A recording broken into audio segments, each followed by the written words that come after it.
অনেকেই চায় যে আমার দোয়াটা কবুল হোক, সবাই চায় আমার দোয়া কবুল হোক। দোয়া কবুলের তো অনেক শর্ত আছে, তাই না? অনেকগুলো আমল আছে, শর্ত আছে, অনেক সময় আছে, এগুলো মোটামুটি আপনারা জানেন। তো একটা বিষয় আমি বলছি আজকে, একটা দোয়া আছে যে দোয়াটা, যে কথাগুলো দোয়ার শুরুতে বললে এই দোয়াগুলো কবুল হবে ইনশাল্লাহ, এই বিষয়ে আপনি নিশ্চিত থাকতে পারেন। যদি আপনার রিজিক হালাল হয়, ওই শর্তগুলো যদি পূরণ হয়, রিজিক হালাল হয়, বৈধ দোয়া হয়, হ্যাঁ, হারাম কিছু চাচ্ছেন না, আপনি বৈধ বিষয় চাচ্ছেন, হালাল খেয়ে চাচ্ছেন, এই শর্তগুলো পূরণ করে দোয়া করার আগে এই কথাগুলো বললে দোয়া কবুল হবে ইনশাআল্লাহ।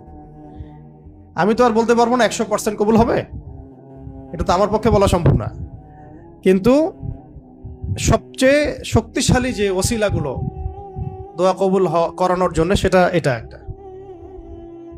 আমাকে যদি বলেন যে আপনার জানা মতো সবচেয়ে বেস্ট ওসিলা কোনটা দোয়া কবুল, আমি বলবো এটাই।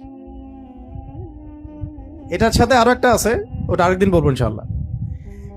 সেটা হচ্ছে আপনি আল্লাহ রাব্বুল আলামিনের এই একত্ববাদের ওসিলা দিয়ে দোয়া করবেন।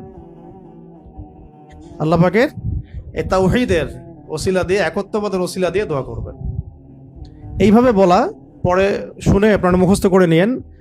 দোয়া করার আগে আল্লাহ পাকের প্রশংসা করা, আলহামদুলিল্লাহটাও আল্লাহ পাকের প্রশংসা, এবং রাসূল সাল্লাল্লাহু আলাইহি ওয়াসাল্লামের প্রতি দরুদ শরীফ পড়া একবার, অন্তত একবার, চাইলে আপনি অনেক পড়তে পারেন। এরপরে যে বিষয়টা আপনি চাচ্ছেন তার আগে বলা যে আল্লাহুম্মা ইন্নী আসআলুকা বিআন্নী, আগে বলে নেই, আল্লাহুম্মা ইন্নী আসআলুকা বিআন্নী আশহাদু আন্নাকা আনতাল্লাহ লা ইলাহা ইল্লা আনত আল আহাদ আস-সামাদ আল্লাযী লাম ইয়ালিদ ওয়া লাম ইউলাদ ওয়া লাম ইয়াকুল লাহু কুফুয়ান আহাদ। সূরা ইখলাস যে জানে সে এটা সহজেই বলতে পারবে। আল্লাহুম্মা ইন্নী আসআলুকা বিআন্নী আশহাদু আন্নাকা আনতাল্লাহ লা ইলাহা ইল্লা আনতাল আহাদ আস-সামাদ আল্লাযী লাম ইয়ালিদ ওয়া লাম ইউলাদ ওয়া লাম ইয়াকুল লাহু কুফুয়ান আহাদ। এরপরে আপনি দরুদ শরীফ পড়ে দোয়া করা শুরু করবেন, ইনশাআল্লাহ দোয়া কবুল হয়ে যাবে। তাই যে ওজিফা বলে দিলাম, এখন হাদিয়া তোফা বাড়ায় দিয়েন, ঠিক আছে ইনশাআল্লাহ? ওকে, আচ্ছা, এটা পরীক্ষিত আমল, ইনশাআল্লাহ দোয়া কবুল হবে ইনশাআল্লাহ। আরো যদি সুন্দর করতে চান তাহলে আল্লাহুম্মা ইন্নী আসআলুকা বিআন্নী আশহাদু আন্নাকা আনতাল্লাহ, এর সাথে লা ইলাহা ইল্লা আনতাল আহাদ আল ওয়াহিদ আস-সামাদ আল্লাযী লাম ইয়ালিদ ওয়া লাম ইউলাদ ওয়া লাম ইয়াত্তাখিয ওয়ালাদান ওয়া লাম ইয়াকুল লাহু শারীকুন ফিল মুলক। আরো বলা যায় ওয়া লাম ইয়াকুল লাহু কুফুয়ান আহাদ।